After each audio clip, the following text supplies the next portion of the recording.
आइए आज के इस वीडियो में हम देखेंगे कुछ ऑब्जेक्टिव क्वेश्चन है और इस ऑब्जेक्टिव क्वेश्चन के द्वारा हम लोग देखेंगे परीक्षा के व्यू से इसमें से कौन कौन से प्रश्न आ सकते हैं। जैसा कि ये 2017 का क्वेश्चन पेपर है और इस पेपर को हम लोग करेंगे। पहला क्वेश्चन दिया गया है, किसी आवेशित खोखले गोलाकार चालक के भीतर विद्युतीय तीव्रता का मान होता है। विद्युतीय तीव्रता का मान क्या होता है? E0 इंटू सिग्मा, सिग्मा बटा में E0 या शून्य या E0 बटा में 2। देखिए, खोखला अगर गोला है और गोला के भीतर अगर तीव्रता देखना है तो खोखले गोले के भीतर तीव्रता का जो मान होता है वो शून्य होता है। तो सही आंसर हो जाएगा ग यानी कि शून्य आंसर हो जाएगा। अगला क्वेश्चन है ऑप्शन नंबर 2 नंबर क्वेश्चन, 3 संधारित्र जिनमें प्रत्येक की धारिता C है श्रेणी क्रम में जोड़े गए हैं, परिणामी धारिता का मान क्या होगा? 3 संधारित्रों को श्रेणी क्रम में जोड़ा गया है तो श्रेणी क्रम संधारित्र की धारिता का व्यंजक उल्टा होता है यानी 1/C के रूप में होता है। तो इसको 3 बार अगर जोड़ते हैं और मान निकाला जाएगा तो C/3 आ जाएगा। जैसे कि ऑप्शन दिया है 3C, 3/C या C/3, तो आप जोड़ लेंगे ऐसे इस तरह से करके 1/C डैश करेंगे और 1/C plus 1/C plus 1/C करेंगे तो ये C डैश बराबर हो जाएगा। अगर 1/C डैश निकालेंगे तो ये 1 + 1 + 1 हो जाएगा और ये C हो गई यानी कि 3/C। और जब इसको अपोजिट कर देंगे तो C डैश बराबर हो जाएगा C/3। तो इस तरह से मान निकाल लेंगे। इसका सही आंसर हो जाएगा ग नंबर ऑप्शन C/3 हो जाएगा। अगला क्वेश्चन है, 2 सेलों को जिनके विद्युतवाहक बल ε1 और ε2 है और आंतरिक प्रतिरोध R1 तथा R2 है, समानांतर क्रम में जोड़ा गया है, इनका समतुल्य विद्युतवाहक बल क्या होगा?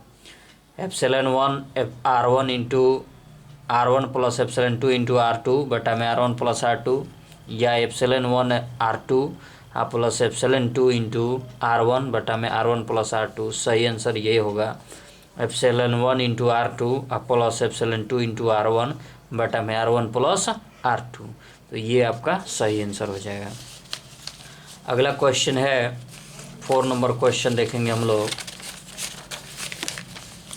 देखिए 4 नंबर क्वेश्चन में दिया गया है कि एक लौह चुंबकीय पदार्थ की चुंबकशीलता का मान म्यू का मान क्या होता है?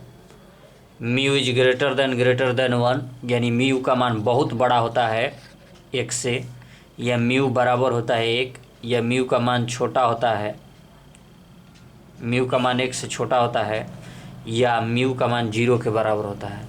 तो सही आंसर हो जाएगा म्यू का जो मान है वो 1 से बहुत बड़ा होता है यानी ऑप्शन नंबर ए हो जाएगा। ऑप्शन नंबर ए पहला। अगला क्वेश्चन दिया गया, ध्रुव प्रबलता का एसआई मात्रक क्या होगा? न्यूटन या न्यूटन प्रति एम्पियर मीटर या एम्पियर मीटर या टेस्ला। तो देखिए सही ऑप्शन हो जाएगा ग नंबर ऑप्शन एम्पियर मीटर। ध्रुव प्रबलता का एसआई मात्रक एम्पियर मीटर हो जाएगा। इसके बाद है नंबर 6, विद्युत हीटर में जिस तत्व का व्यवहार किया जाता है वो है, विद्युत हीटर में जिस तत्व का व्यवहार किया जाता है वो क्या है? तांबा, प्लेटिनम, टंगस्टन या नाइक्रोम। तो देखिए विद्युत हीटर में जिस तत्व का व्यवहार किया जाता है वो होता है नाइक्रोम होता है। तो सही आंसर हो जाएगा नाइक्रोम। 7 नंबर क्वेश्चन है, शोषित विद्युत ऊर्जा होती है, ऑप्शन ए दिया है विभवांतर के समानुपाती, विभवांतर के व्युत्क्रमानुपाती या विभवांतर के वर्ग के समानुपाती। तो या इनमें से कोई नहीं। सही आंसर हो जाएगा विभवांतर के वर्ग के समानुपाती होता है। इसके बाद है 8 नंबर क्वेश्चन। 8 नंबर क्वेश्चन है, व्हीटस्टोन ब्रिज से मापा जाता है उच्च प्रतिरोध, निम्न प्रतिरोध, उच्च तथा निम्न दोनों प्रतिरोध या विभवांतर। तो सही आंसर हो जाएगा उच्च तथा निम्न दोनों प्रकार के प्रतिरोधों को मापा जाता है। अगला क्वेश्चन हम देखेंगे 9 नंबर क्वेश्चन है। 9 नंबर क्वेश्चन देखेंगे हम लोग। देखिए 9 नंबर क्वेश्चन में दिया गया है कि एक विद्युत धारा का समीकरण I बराबर 0.6 साइन 100 पाई टी है। I बराबर 0.6 साइन 100 पाई टी से निरूपित होता है। तो विद्युत धारा की आवृत्ति क्या होगी? आवृत्ति का मान निकालना है। जैसा कि आप लोग जानते होंगे I बराबर I0 साइन ओमेगा टी होता है। तो यहाँ ओमेगा का जो मान दिया है, ओमेगा बराबर दे दिया है 100 पाई, और ओमेगा का सूत्र होता है 2 पाई एन बराबर 100 पाई। जैसे कि पाई से पाई कैंसिल हो जाएगा तो एन बराबर हो जाएगा 100 बटा में 2, तो 2 बराबर 50 आ जाएगा। तो ये आपका सही आंसर हो जाएगा 50 हर्ट्ज। आवृत्ति का मान कितना हो जाएगा? 50 हर्ट्ज हो जाएगा। इसके बाद चलते हैं हम अगले क्वेश्चन में। प्रतिघात का मात्रक होता है ओम होता है, फैराड होता है, एम्पियर होता है या महो। तो प्रतिघात का जो मात्रक होता है वो ओम होता है। तो सही आंसर हो जाएगा ओम होता है। अगला क्वेश्चन है शीर्ष धारा I0, शीर्ष धारा यानी कि धारा के शिखर मान, और वर्ग माध्य मूल मान IRMS में क्या संबंध होता है? धारा के शिखर मान और वर्ग माध्य मूल मान यानी कि IRMS में क्या संबंध होता है? तो IRMS बराबर सूत्र होता है, यहाँ मैं आपको बता दूं कि IRMS बराबर सूत्र होता है I0 बटा में √2। ये मूल सूत्र है और इसी को रूपांतरण किया गया है, जैसे कि I0 में रूपांतरण किया गया है। तो अगर I0 की हम बात करें तो I0 बराबर हो जाएगा √2 इंटू IRMS। अब देखना है कि √2 इंटू IRMS कौन है इसमें से। तो I0 बराबर √2 इंटू IRMS, पहला ही ऑप्शन सही हो जाएगा। पहला ऑप्शन सही हो गया, I0 बराबर √2 इंटू IRMS। तो ये सही आंसर हो गया। अगला क्वेश्चन है एक निकट दृष्टि दोष से ग्रसित व्यक्ति अस्पष्ट देखने के लिए व्यवहार करता है। निकट दृष्टि दोष वाला व्यक्ति अस्पष्ट देखने के लिए, मतलब स्पष्ट देखने के लिए कौन सा लेंस का व्यवहार करता है? उत्तल लेंस, अवतल लेंस, बेलनाकार लेंस या दिव्यांतर लेंस का? तो सही आंसर हो जाएगा निकट दोष वाला व्यक्ति जो है अवतल लेंस का उपयोग करता है। अगला क्वेश्चन हम लोग देखेंगे 13 नंबर क्वेश्चन है कांच से हवा में प्रवेश करते समय प्रकाश का क्रांति कोण सबसे कम होता है। कांच से हवा में प्रवेश करते समय प्रकाश का क्रांति कोण सबसे कम होता है। किस रंग के लिए? लाल रंग के लिए, हरे रंग के लिए, पीले रंग के लिए या बैगनी रंग के लिए? तो सही आंसर हो जाएगा बैगनी रंग के लिए। कौन सा रंग के लिए?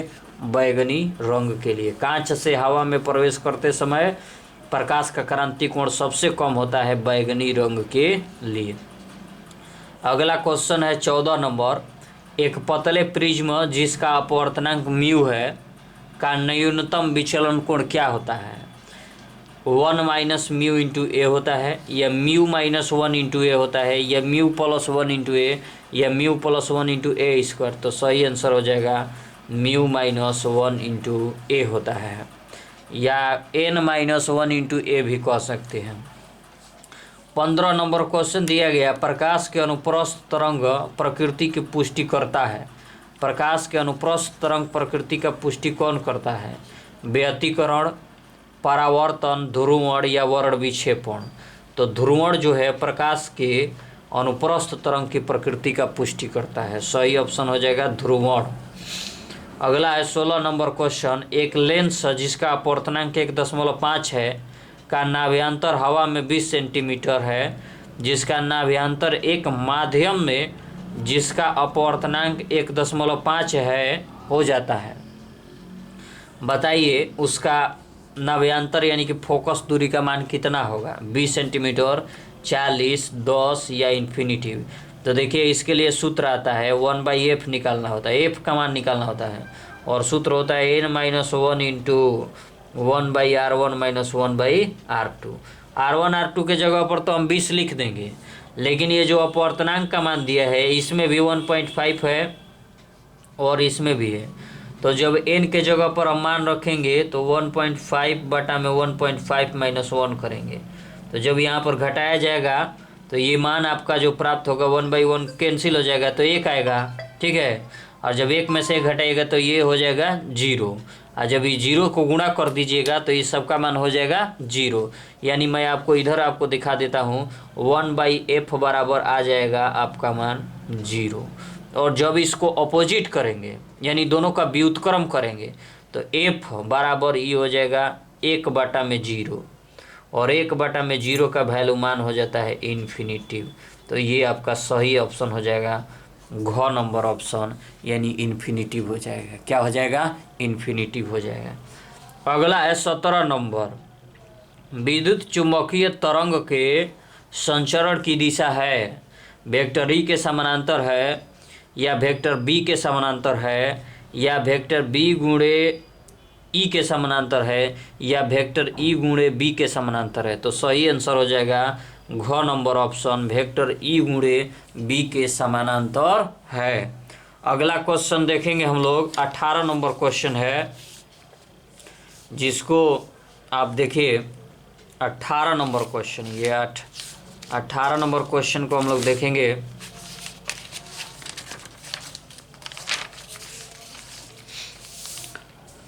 दिया गया है कि चुंबकीय क्षेत्र B तथा विद्युतीय क्षेत्र E के अनुपात B/E का मात्रक होता है। B/E का मात्रक क्या होगा? मीटर सेकंड के पावर -1, या सेकंड मीटर के पावर -1, या मीटर सेकंड, या मीटर सेकंड स्क्वायर के पावर मीटर सेकंड के पावर -2। तो सही आंसर हो जाएगा B/E। B मतलब चुंबकीय क्षेत्र है और E मतलब विद्युतीय क्षेत्र है। इन दोनों का मान निकालिएगा तो आ जाएगा आपका मान सेकेंड मीटर के पावर -1 हो जाएगा। ठीक है, तो ये हो जाएगा आपका मान। आगे चलते हैं 19 नंबर में, उत्सर्जित फोटो इलेक्ट्रॉन की ऊर्जा निर्भर करती है। ऊर्जा की बात है, और ऊर्जा किस बात पर निर्भर करती है? प्रकाश की तीव्रता पर, प्रकाश के तरंगदैर्ध्य पर, धातु के कार्यफलन पर, या इनमें से कोई नहीं। उत्सर्जित फोटो इलेक्ट्रॉन की जो ऊर्जा होती है वो आपतित प्रकाश के गतिज ऊर्जा, यानी उत्सर्जित फोटो इलेक्ट्रॉन की जो ऊर्जा निर्भर करती है वो तो आवृत्ति पर निर्भर करती है, लेकिन यदि आवृत्ति अगर ऑप्शन में न दिया रहे तो उस स्थिति में हमें तरंगदैर्ध्य लिखना होता है, और कहेंगे कि जो उत्सर्जित फोटो इलेक्ट्रॉन की ऊर्जा होती है वह निर्भर करती है प्रकाश के तरंगदैर्ध्य पर। किस पर? प्रकाश के तरंगदैर्ध्य पर। अगला क्वेश्चन हो जाएगा 20 नंबर, इनमें कौन आवेश रहित है? अल्फा कोण, बीटा कोण, फोटान कोण, या फोटान, इनमें कौन आवेश रहित होता है? तो 20 नंबर क्वेश्चन का आंसर हो जाएगा फोटान जो होता है वो आवेश रहित होता है। ठीक है, फोटान क्या होता है? आवेश रहित होता है। अगला क्वेश्चन है 21 नंबर, हाइड्रोजन स्पेक्ट्रम की कौन सी श्रेणी अवरक्त भागों में नहीं पड़ती है? हाइड्रोजन स्पेक्ट्रम की कौन सी श्रेणी अवरक्त भाग में नहीं पड़ती है? हम्फी श्रेणी, फुंड श्रेणी, ब्रैकेट श्रेणी, या लाइमन श्रेणी? तो सही आंसर हो जाएगा लाइमन की श्रेणी जो है वह अवरक्त भागों में नहीं होती है, बल्कि पराबैंगनी भागों में पाई जाती है।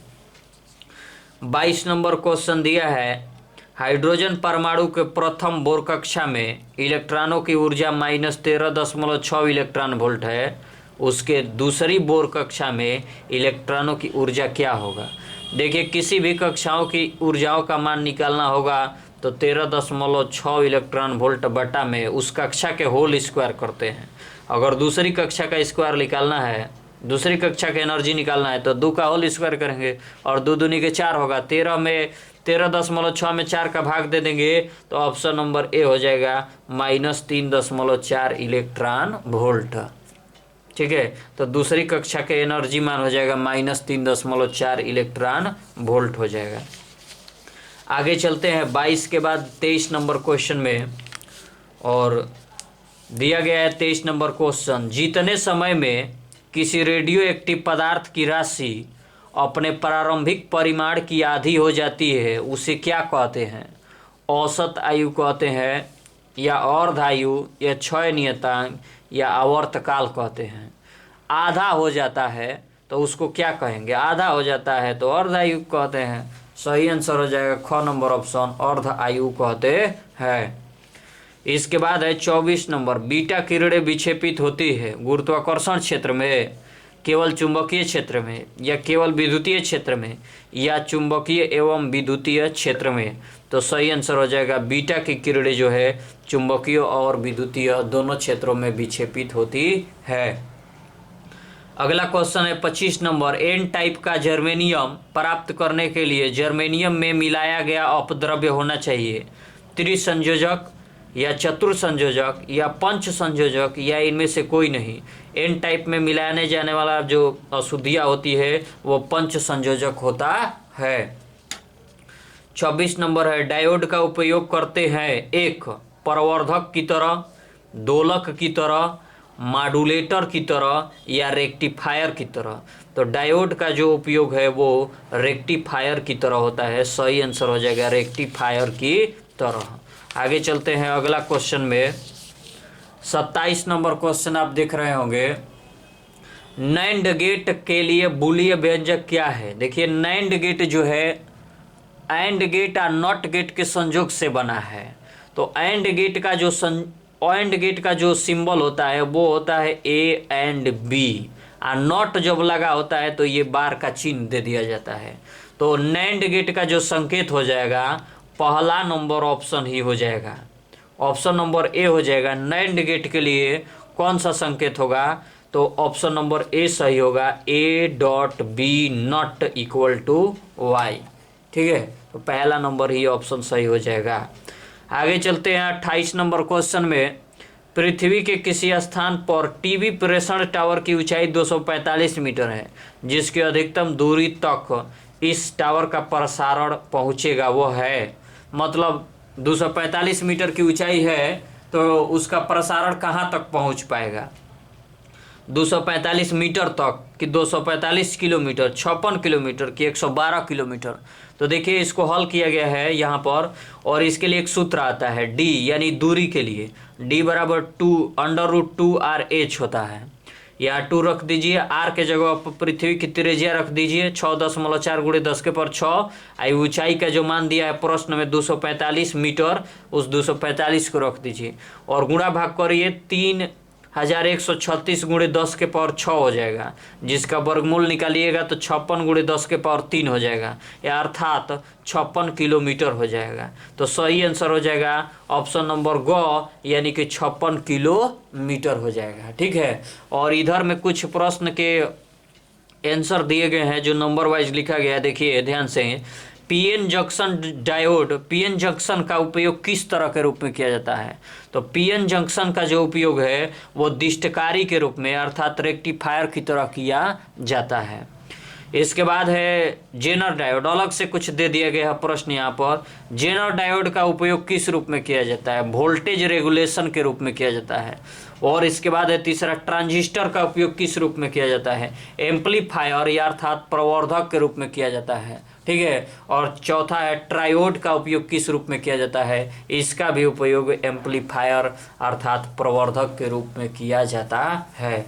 तो इतना इस पार्ट में रहेगा ऑब्जेक्टिव क्वेश्चन, और फिर विशेष अगले टॉपिक में या अर्थात अगले वीडियो में हम लोग देखेंगे ऑब्जेक्टिव क्वेश्चन को।